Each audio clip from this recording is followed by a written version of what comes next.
सर्वांना नमस्कार आणि जय भीम. मी आपल्यासमोर एक टॉपिक घेऊन आहे, जो बाबासाहेब आंबेडकरांच्या चळवळीतला महत्वाचा मुद्दा जो आहे, तो म्हणजे पुणे करार. तर आपल्या या व्याख्यानाचंच शीर्षक जे आहे, ते आहे Poona pact, promise, compromise and परफिडी.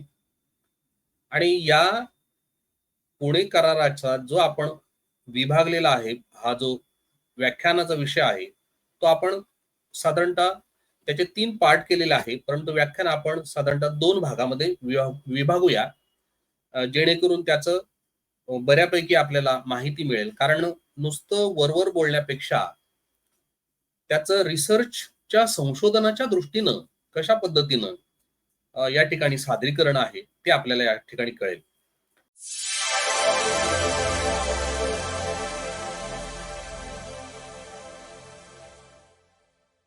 आज कार्यशाळा म्हणजेच वर्कशॉप या सुनील कदम सरांनी एक प्लॅटफॉर्म उपलब्ध करून दिला आहे. एक त्यांनी चांगल्या पद्धतीनं एक कार्यक्रम सुरू केलेला आहे आणि त्या माध्यमातून ही संधी आहे आणि म्हणून कार्यशाळेचं मी आभार मानतो.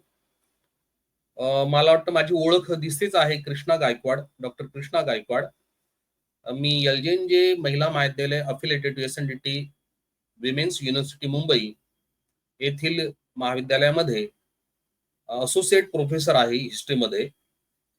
आपण जाऊया आता. बघा, जर आपण शीर्षक जर बघितलं तर प्रॉमिस म्हणजे पुणे करारामध्ये जे प्रॉमिस दिलेलं होतं, जे इंग्रजांच्या काळामध्ये बाबासाहेब आंबेडकरांच्या डिप्रेस क्लासेसला आणि त्यांना ज्या सुविधा दिल्या होत्या, ज्या फॅसिलिटीज दिल्या होत्या, इन द सेन्स की सीट्स, मुख्य मुद्दा सीट्सचा होता, ते सीट्स दिलेले होते, ते प्रॉमिस होतं.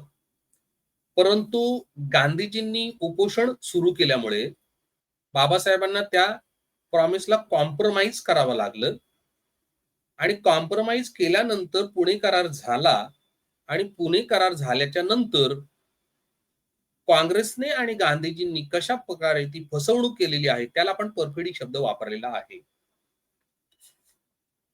या जो पहिल्या भागामध्ये आपण बॅकग्राऊंड बघणार आहोत, की पुणे करार नुसतंच मोघमपणे बोलून काय उपयोग नाही, तर पुणे करार हा ब्रिटिश काळातला आहे आणि त्या पुणे करार जो झालेला आहे आणि त्या पुणे करारामध्ये ज्या तरतुदी होतं, त्याचा बॅकग्राऊंड आपल्याला इंग्रजांच्या नीतीमध्ये दिसतो, इंग्रजांच्या धोरणामध्ये दिसतो आणि म्हणून त्याचा पार्श्वभूमी बघणं फार महत्वाचं आहे. एकतर इंग्रजांनी भारताला कॉन्स्टिट्यूशनल रिफॉर्म देण्याचं कबूल केलेलं होतं आणि या कॉन्स्टिट्यूशनल रिफॉर्म ज्या होत्या त्या दर 10 वर्षांनी त्याचा आढावा घेणार होते. त्यासाठी त्यांनी 1909 ला मोर्लेमेंटो सुधारणा कायदा पारित केला आणि त्या कायद्यान्वये काही सुधारणा दिलेल्या होत्या. परंतु त्या कायद्याने पण काँग्रेसचं किंवा भारतीय इतर जे पॉलिटिकल पार्टीज होत्या त्यांचं काही समाधान झालं नाही आणि मुख्य पार्टी ही इंडियन नॅशनल काँग्रेसचीच होती. त्या 1909च्या मोर्लेमेंटो सुधारणांमध्ये ऑलरेडी मुस्लिमांना आणि शीखांना, अँग्लो इंडियन्सना स्वतंत्र मतदारसंघाची तरतूद करण्यात आलेली होती, राखीव जागांची पण तरतूद करण्यात आलेली होती आणि त्यावेळेला मात्र कोणत्याही पद्धतीचे ऑब्जेक्शन आलेलं नव्हतं. पुढे सरकारने 10 वर्षांनी त्याचा रिव्ह्यू म्हणजे आढावा घेण्यासाठी पुन्हा 1919 ला दुसऱ्या सुधारणा जाहीर केल्या. त्यांना आपण मॉन्टेग्यू चेम्सफोर्ड सुधारणा म्हणतो, कारण बाबासाहेबांचा कार्यकाळ जो आहे तो मुळातच 1920च्या नंतरच, म्हणजे जसं 1919 या मॉन्टेग्यू चेम्सफोर्ड सुधारणांमध्ये पण बाबासाहेबांनी स्वतःचं साक्ष नोंदवलेले आपल्याला दिसून येते आणि म्हणून तो मॉन्टेग्यू चेम्सफोर्ड सुधारणा कायद्यामध्ये सुद्धा रिझर्वेशन, जे मुस्लिमांसाठी स्वतंत्र राखीव जागा तशाच राहिलेल्या होत्या, शीखांसाठी स्वतंत्र राखीव मतदारसंघ होते, या व्यतिरिक्त अँग्लो इंडियन्सला होते. आता पुन्हा 10 वर्षांनी त्या सुधारणा 1919च्या सुधारणांचा आढावा घ्यायचा होता आणि म्हणून इंग्रजांनी काय केलं की स्टॅच्युटरी कमिशन, ज्याला म्हणजे इंडियन स्टॅच्युटरी कमिशन, ज्याला आपण सायमन कमिशन म्हणतो, त्याची 1929 ला त्या सुधारणा द्यायच्या होत्या. परंतु त्याची नेमणूक ऑलरेडी 1927-28 ला त्यांनी केली. आणि सायमन जेव्हा भारतामध्ये आले त्यावेळेला त्या सायमन कमिशनला काळे झेंडे दाखवण्यात आले मुंबई विमानतळावर काँग्रेसच्या वतीनं, की त्याचं कारण असं देण्यात आलं होतं, की कोणताही भारतीय प्रतिनिधी या कमिशनवर नसल्यामुळे आम्ही त्या कमिशनचा निषेध करत आहोत. आणि तरी पण आणि मग त्याच्यानंतर लाहोरला तो सायमन गेला. त्या लाहोर या ठिकाणी गेल्यानंतर तिथे पण निषेध निघाला. त्याच्यामध्ये लाला लजपतराय यांच्यावर लाठीमार झाला आणि मग काही दिवसांनी ते आजारी पडले आणि मग हॉस्पिटलमध्ये त्यांचं निधन झालं आणि मग पुढे क्रांतिकारी चळवळ सुरू झाली. परंतु या ठिकाणी आपल्याला हे नमूद करायचं आहे, की इंग्रजांनी ज्या सुधारणा दिलेल्या होत्या, त्या सायमनने आपला सर जॉन सायमन जो होता, त्या कमिशनचा जो अध्यक्ष होता, त्याने त्याचा रिपोर्ट सबमिट केला सरकारला. आणि मग आता मात्र काँग्रेसला त्या सायमन कमिशनला ऑलरेडी बहिष्कार टाकलेलाच होता. परंतु तरी पण सायमन कमिशन जे इंडियन स्टॅट्युटरी कमिशन होतं त्याच्यासमोर बाबासाहेबांनी आपली साक्ष नोंदवलेली आहे.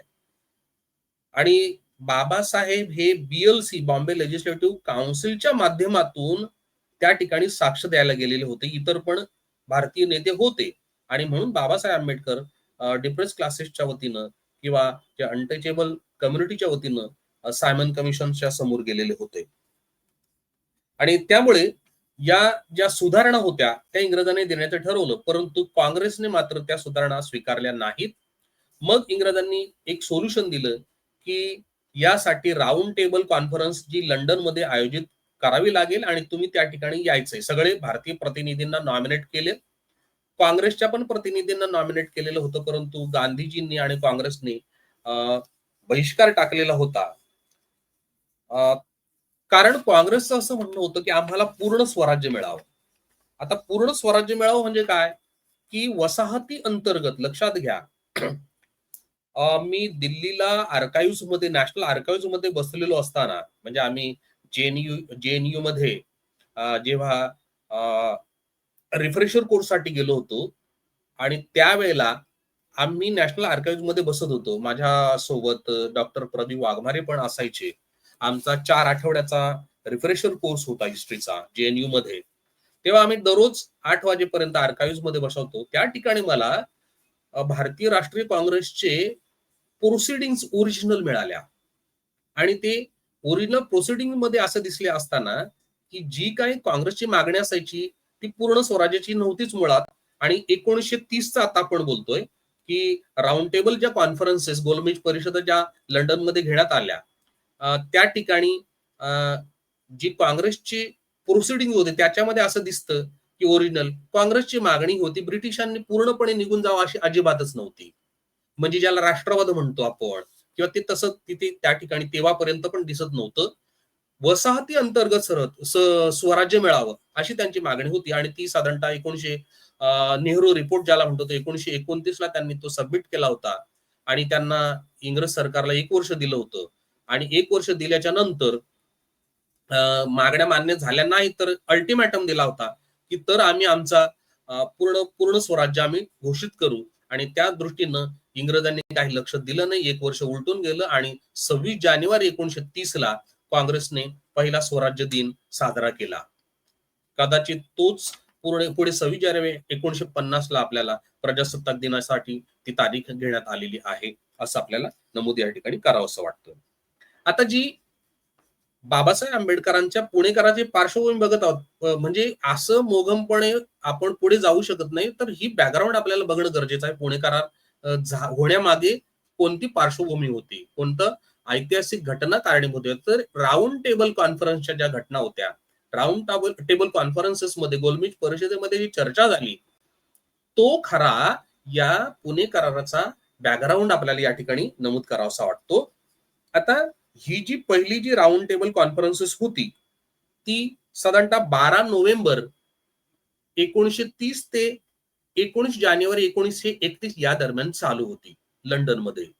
बाबासाहेब आंबेडकरांना पण डिप्रेस क्लासेसच्या वतीनं नॉमिनेट करण्यात आलेलं होतं आणि त्या ठिकाणी जे प्रतिनिधी गेलेले होते ते मुस्लिमांचे होते, इंडियन ख्रिश्चनचे होते, सिखचे होते, युरोपियन्स, अँग्लो इंडियन्स, हिंदूंचे आणि डिप्रेस क्लासेसचे. आणि डिप्रेस क्लासेसच्या वतीने बाबासाहेब आंबेडकर आणि राव बहादूर श्रीनिवासन हे होते.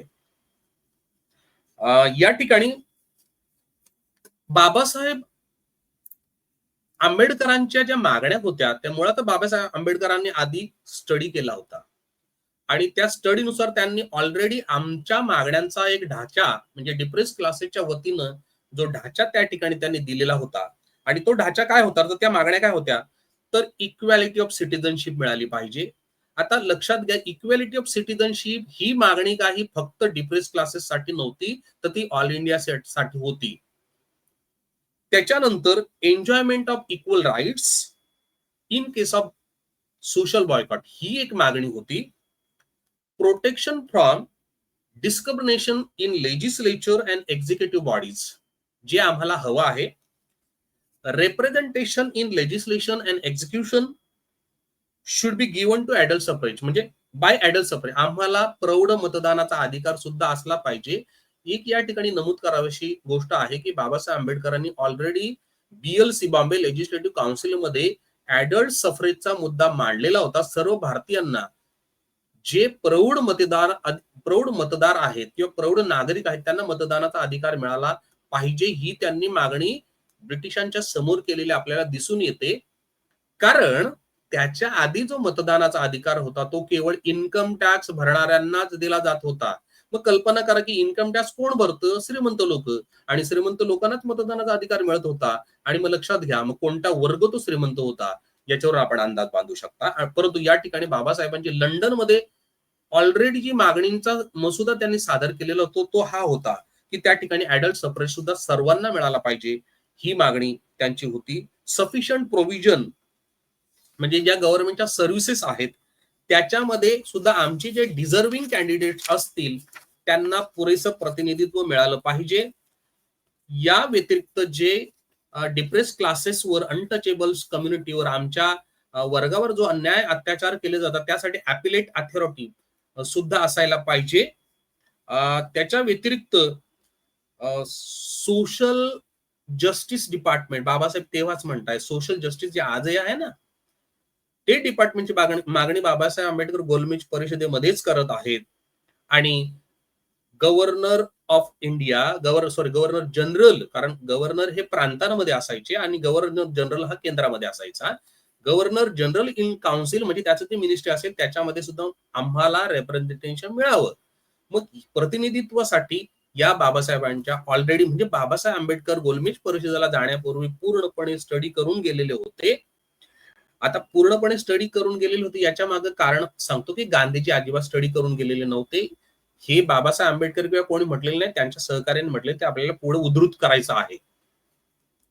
आता पहिली गोलमेज परिषद तर झाली आणि बाबासाहेब आंबेडकरांनी त्या ठिकाणी जी मांडणी केलेली होती जे त्यांचा जो अभ्यास होता त्यांनी जवळजवळ जगातल्या सगळ्याच देशांच्या घटनांचा अभ्यास तेव्हाच केलेला होता गोलमेज परिषदेच्या वेळेलाच लंडनमध्ये.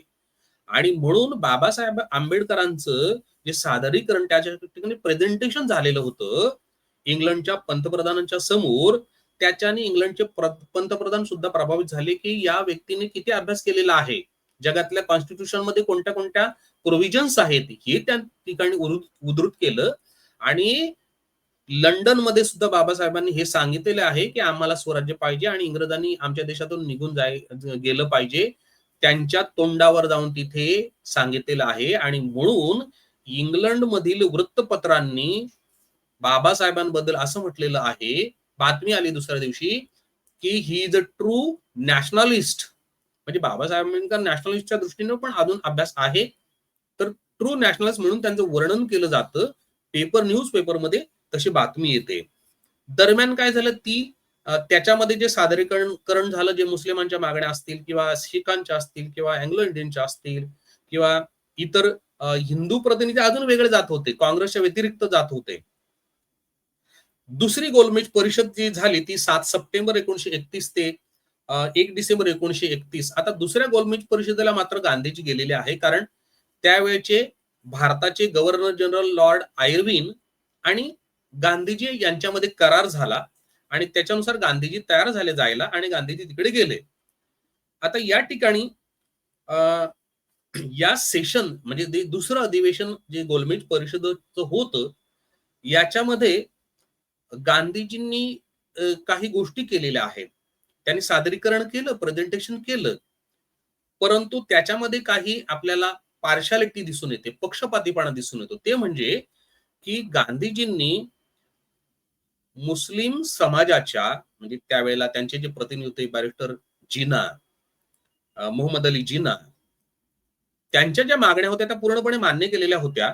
त्यांच्या 14 मागण्या होत्या आणि त्या मागण्यांना संमती दिली. एवढंच नव्हे तर असे उल्लेख आहेत, की रात्रीच्या वेळेला गांधीजी एका हातात कुराण घेऊन गेले बॅरिस्टर मोहम्मद अली जिना यांना भेटायला. म्हणजे जेणेकरून अशा पद्धतीनं वातावरण निर्माण करायचं का आमचा मुस्लिमांच्या मागण्यांना पूर्णपणे पाठिंबा आहे.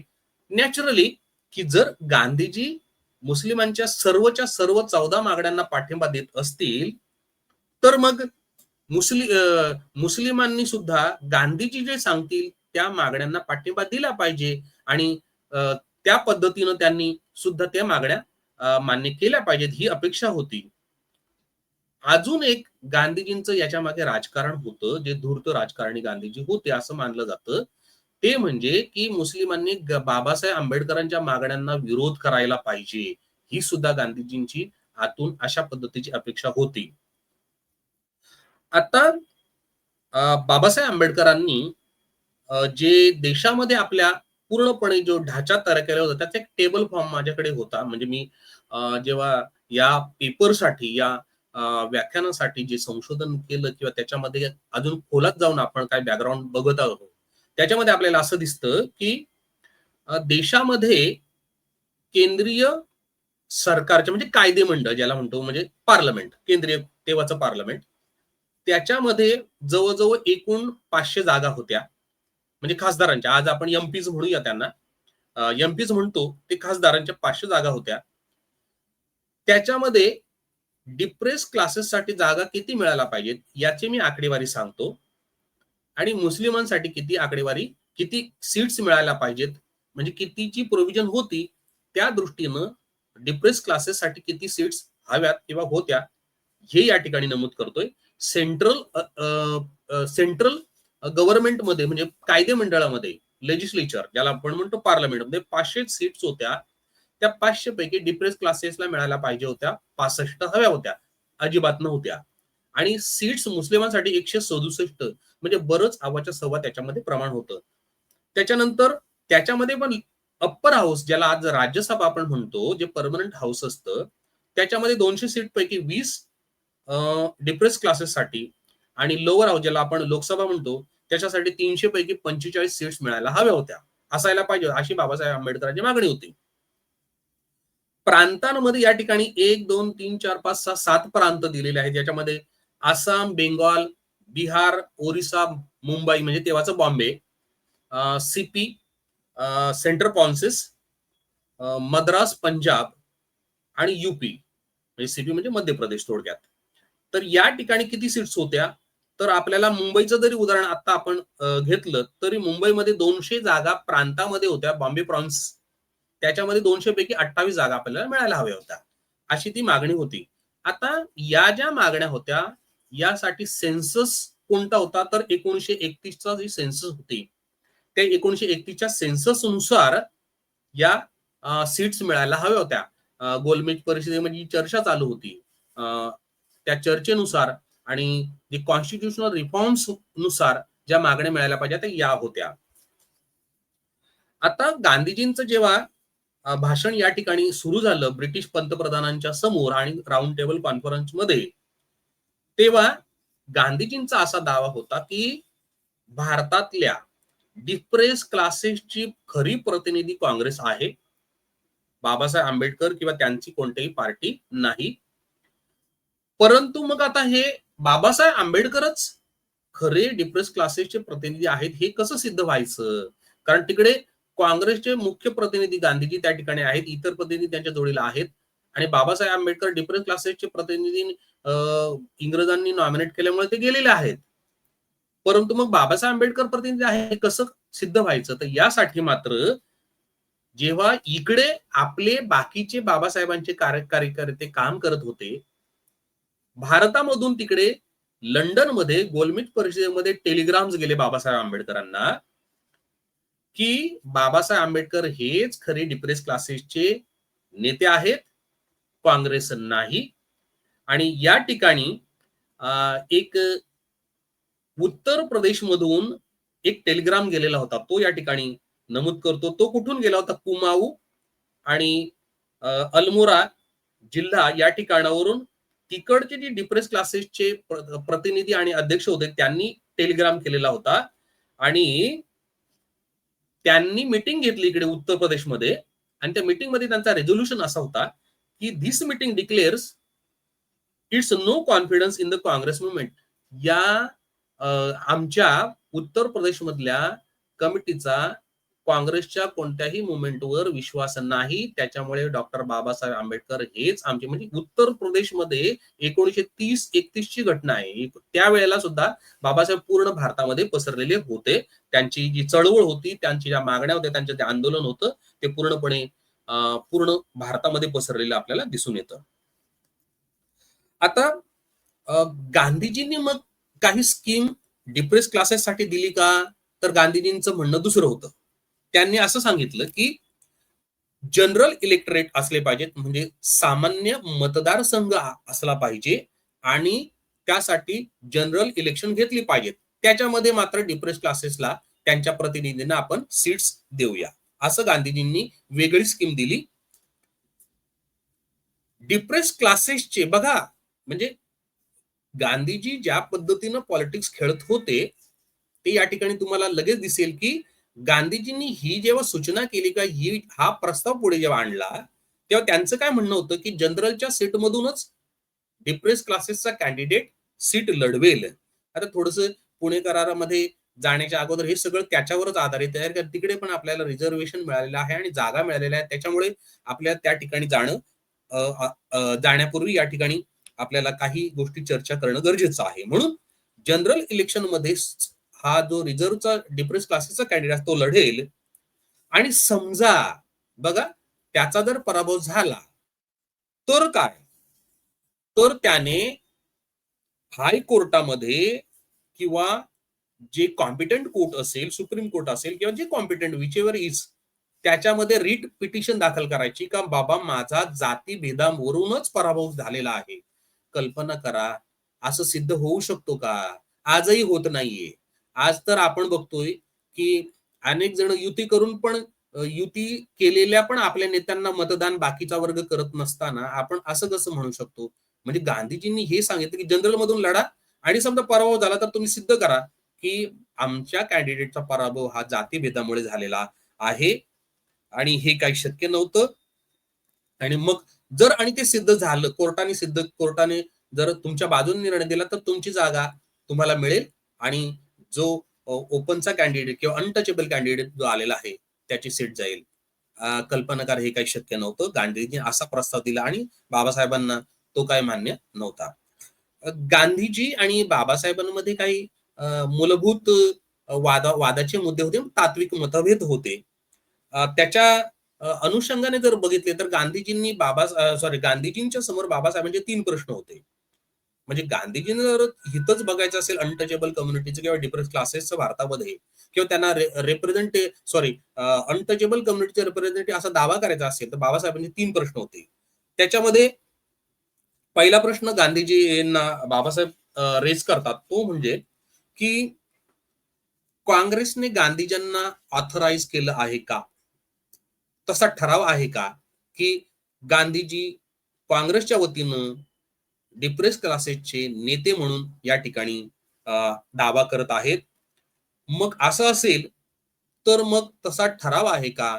किंवा ते जे प्रिन्सेस म्हणजे जे राजे ज्यांना आपण संस्थानी राजे म्हणतो त्यांच्या वतीने काय असं काय प्रस्ताव आलेला आहे का की तिकडून काय प्रतिनिधी?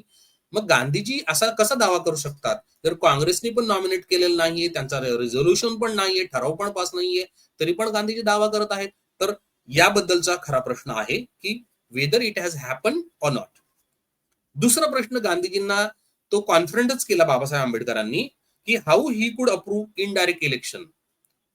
Which is totally oppose to all the parties. म्हणजे इनडायरेक्ट इलेक्शनचा जो प्रकार आहे तोही बाबासाहेबांना मान्य नव्हता. गांधीजींनी तसं बोलू नये. याशिवाय तिसरा प्रश्न की भारतामध्ये 1916ला अॅनी बिझंट यांनी बाबासाहेब बिझांट म्हणायचे. बाबासाहेबांचं भाषण जर आपण ऐकलं तर बाबासाहेब त्यांच्या लँग्वेजमध्ये अॅनी बिझांट म्हणायचे.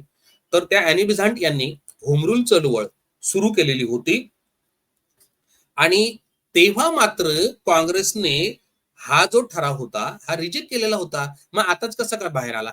त्याच्यामुळे गांधीजींना नैतिक कोणताही अधिकार नाही की अस्पृश्यांचे नेते, डिप्रेस क्लासेसचे नेते गणवून घेण्याचा. एवढंच नव्हे, गांधीजी जेव्हा गोलमेज परिषदेमध्ये भाषण द्यायला उभे राहिले किंवा त्यांचं प्रेझेंटेशन द्यायला किंवा ब्रिटनच्या पंतप्रधानांच्या समोर जेव्हा ते उभे राहिले राऊंड टेबल, तेव्हा त्यांचं अज्ञान किती होतं.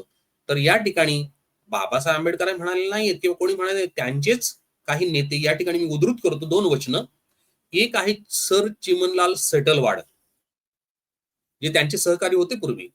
आणि चिमनलाल सेटलवाड यांचा अजून एक उल्लेख या ठिकाणी करावासा वाटतो की बाबासाहेबांच्या बहिष्कृत हितकारणी सभेमध्ये पण चिमनलाल सेटलवाड होते.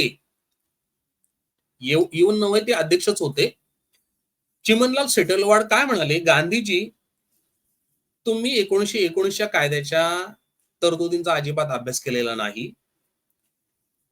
म्हणून हाऊ कुड यू एक्सप्रेस युअर ओपिनियन्स, तुम्ही तुमचं मत कसं व्यक्त करू शकता की भारतीय लोकांना कोणते पॉलिटिकल राईट्स किंवा राजकीय हक्क मिळाले पाहिजेत. तेव्हा गांधीजींचं रिप्लाय खरं म्हणजे त्याला काय पाहिजे होतं की हो हे खरं आहे, पण गांधीजींनी त्याला ट्विस्ट केलं त्या प्रश्नाला. नेमकं उत्तर ते न देता दुसरं दिलं. काय? तर ते उत्तर या ठिकाणी बघा, you are my elder brother, तू माझा मोठा भाऊ आहेस, त्याच्यामुळे मला प्रश्न विचारण्याचा किंवा माझ्यावर टीका करण्याचा तुला पूर्णपणे अधिकार आहे, हे मी समजू शकतो आणि तुझं म्हणणं ऐकणं ही माझी ड्युटीच आहे. आता हे काय उत्तर झालं का तुम्ही अभ्यास केलेला नाही किंवा काही नाही? हे काय उत्तर नाही. गांधीजींनी ती वेळ मारून नेली. दुसरं, अँग्लो इंडियन च्या वतीने जे प्रतिनिधी आले होते त्यांचं एक या ठिकाणी मी कोटेशन उद्धृत करतो. ते म्हणजे मिस्टर ग्लोर्नी बोल्टन. ते म्हणतात की truthfully speaking, mister Gandhi was lost in London. म्हणजे गांधीजी लंडनमध्ये जवळजवळ हरवून गेल्यासारखेच होते. म्हणजे आपण कशासाठी आलोय, काय कामासाठी आलोय याचं भान त्यांना राहिलेलं नव्हतं, अशी त्यांच्यावर टीका केली. The old assurance and reliance deserting him. Day after day doctor Ambedkar came in to great prominence. He spoke for the untouchables and welfare of India. भारतीयांच्या कल्याणासाठी केवळ बाबासाहेब आंबेडकरच व्यवस्थित बोलत आहेत, व्यवस्थित सादरीकरण करत आहेत, भाषण करत आहेत. हे या ठिकाणी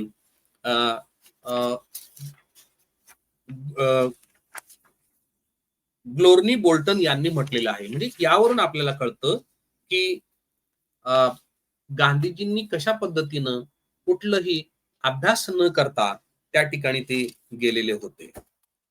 आता आता या ज्या चर्चा झाल्या, या ज्या सुधारणा डिक्लेअर केल्या, त्या कोणत्या माध्यमातून केल्या? दुसरी गोलमेज समाप्त झाली आणि इंग्लंडचे पंतप्रधान रॅमसे मॅकडोनल्ड यांनी ज्या काही सुधारणा द्यायच्या आहेत त्याच्याबद्दलच्या ज्या घोषणा केल्या, त्याच्याबद्दलच्या ज्या मागण्या मान्य केल्या, त्याला कम्युनल अवॉर्ड असं म्हटलं जातं आणि तो 1932चा आहे. आणि ते पण पारित केला आहे तो 17 ऑगस्ट 1932ला पार्लमेंटमध्ये, लंडनच्या पार्लमेंटमध्ये, इंग्लंडच्या पार्लमेंटमध्ये तो पारित केलेला आहे. त्याच्यामध्ये पुन्हा मुस्लिमांसाठी, शिखांसाठी, अँग्लो इंडियन्ससाठी, युरोपियन्स, लँडलॉर्ड्स, लेबर्स, मर्चंट्स आणि डिप्रेस क्लासेससाठी सेपरेट तरतुदी करण्यात आलेल्या होत्या आणि त्याची घोषणा केली. परंतु या ठिकाणी मुस्लिमांनी आणि म्हणजे पुरेसं प्रतिनिधी नसल्यामुळे आणि बाबासाहेब आंबेडकर यांनी हा सुरुवातीला रिजेक्ट केलेला होता की आम्हाला पुरेसं प्रतिनिधी नाही, फार कमी प्रमाणात मिळालेलं आहे. आणि हिंदूंच्या ज्या ऑर्गनायझेशन्स होत्या त्यांनी सुद्धा तो नाकारलेला आहे, रिजेक्ट केलेला आहे. परंतु आपल्याला त्या कम्युनल अवॉर्ड मध्ये कोणत्या प्रोव्हिजन्स होत्या हे समजून घेणं महत्वाचं आहे. या ठिकाणी मी सीट्स होत्या किती, म्हणजे प्रांतीय ज्या स्टेट गव्हर्नमेंट म्हणजे ज्याला प्रॉव्हिन्सेस मध्ये किती सीट्स असायच्या, आणि प्रत्यक्ष बाबासाहेब आंबेडकरांच्या मागण्या किती सीटच्या होत्या, आणि कम्युनल अवॉर्ड म्हणजे जो मिळालेला डिक्लेअर केला ब्रिटिश पार्लमेंटने, त्याच्यामध्ये किती मिळालेल्या होत्या, आणि मग डिफरन्स कितीचा आहे. मद्रास प्रांतामध्ये एकूण सीट्स होत्या 153. बाबासाहेब आंबेडकरांनी 40 ची मागणी केलेली होती, जी 15% कोट्यानुसार, परंतु कम्युनल अवॉर्डने केवळ 18 सीट दिलेल्या होत्या, म्हणजे जवळजवळ 22 सीट्स कमी होत्या. बॉम्बेमध्ये 108 सीट होत्या, त्याच्यातून 28 ची मागणी होती, परंतु मिळाल्या केवळ 10. 18 सीट्स जवळजवळ कमी मिळाल्या. अशा पद्धतीने आपण जर पुढे गेलो, Punjab, Bihar, CP and Berar, Assam, Bengal, UP या सर्व ठिकाणच्या बाबासाहेब आंबेडकरांच्या मागण्या केलेल्या सीट्स कमी होत्या, जास्त होत्या, परंतु या कम्युनल अवॉर्डने मिळालेल्या सीट्स खूप कमी होत्या. म्हणजे जवळजवळ 180 सीट्स टोटल प्रांतांमध्ये, प्रॉव्हिन्सेसमध्ये बाबासाहेब आंबेडकरांनी मागण्या केलेल्या होत्या. आणि त्याच्यानंतर कम्युनल अवॉर्डने केवळ 71, म्हणजे जवळजवळ अर्ध्यापेक्षाही कमी सीट्स मिळालेल्या होत्या, म्हणजे जवळजवळ 109 सीट्स शॉर्टेज या ठिकाणी मिळालेल्या होत्या. परंतु एवढ्या कमी सीट मिळालेल्या असताना पण गांधीजींनी त्याला विरोध केलेला आहे. बाबासाहेब आंबेडकरांची ज्या मुख्य मागण्या होत्या त्या म्हणजे सेपरेट इलेक्टरची मागणी, ती या ठिकाणी मागणी मान्य झालेली होती, परंतु गांधीजींनी त्याला विरोध केलेला होता. गांधीजींनी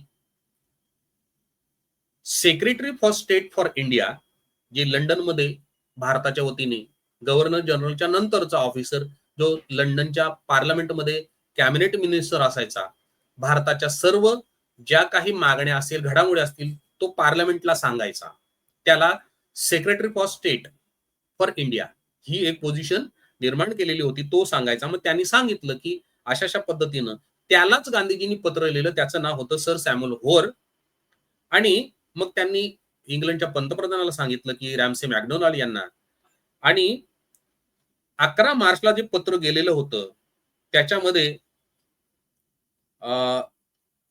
गांधीजींनी जो मुद्दा मांडला होता तो म्हणजे की सेपरेट इलेक्टरेटमुळे भारतीय समाजामध्ये फूट पडेल आणि राष्ट्रामध्ये डिसरप्शन म्हणजे अडथळे अडचणी येतील, अशा पद्धतीने ते पत्रामध्ये नमूद केलेलं होतं.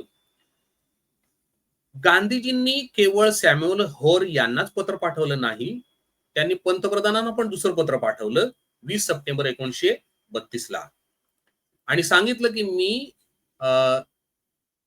हा जर कम्युनल अवॉर्ड तुम्ही विड्रॉ केलेला नाही, किंवा अस्पृश्यांचे, डिप्रेस क्लासेसचे, स्वतंत्र मतदारसंघाचे ज्या तुम्ही सीट्स दिलेल्या आहे, सेपरेट इलेक्टरेट दिले, स्वतंत्र मतदारसंघ दिले, ते जर मागे घेतले नाहीत तर मी फास्ट अन टू डेथ म्हणजे उपोषण करेन, अशी जवळजवळ आपण त्याला धमकी म्हणूया ती दिलेली आहे.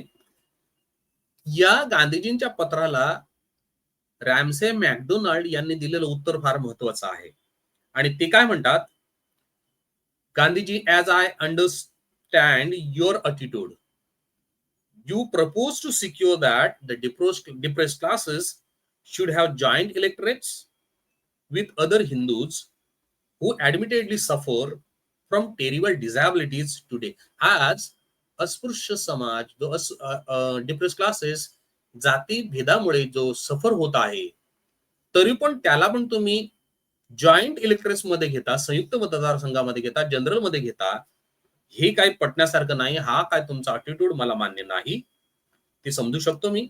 And in the light of these very fair and cautious proposals I am quite unable to understand, मला हे समजत नाही की the reason of the decision you have taken and can only think you have made it under a misapprehension of actual facts. म्हणजे गांधीजी, तुम्हाला वास्तव परिस्थितीचं knowledge नाही असं मला वाटतं, आणि जे तुम्ही उपोषणाची धमकी दिलेली आहे ती यावेळेला तरी योग्य वाटत नाही असं म्हटलेलं आहे. या व्याख्यानाचा आपण या ठिकाणी भाग 1 करूया आणि मग आपण व्याख्यानाचा दुसरा भाग आपण सुरू करूया, की या ठिकाणी कम्युनल अवॉर्ड जो पुणे कराराचा भाग आहे, ज्याला आपण स्वतंत्र मतदारसंघ मिळालेले आहेत. या ठिकाणी 71 सीट मिळालेल्या आहे, काही ठिकाणी 78 पण आपल्याला दिसतील, परंतु जर टोटल केली तर 71 सीट्स या ठिकाणी दिसतायत आपल्याला. ठीक आहे, 70 ते 78 अशा पद्धतीने आपण म्हणूया, पण परंतु स्वतंत्र मतदारसंघ मिळालेले आहेत. इथे आपण थांबूया आणि आपण याचा पार्ट 2 करूया, ज्याच्यामध्ये आपल्याला गांधीजींनी केलेलं उपोषण आहे सुरू, त्याच्या उपोषण थांबवण्यासाठी जी चर्चा चालू होती, त्याच्यानंतर त्या पुणे करारावर झालेल्या सह्या असतील, त्याच्यामध्ये आपण कशा पद्धतीनं पुणे कराराच्या नंतर गांधीजींनी आणि काँग्रेसने डिप्रेस क्लासेसची फसवणूक केलेली आहे, याच्यावर थोडीशी चर्चा करून आपण ते संपवणार आहेत.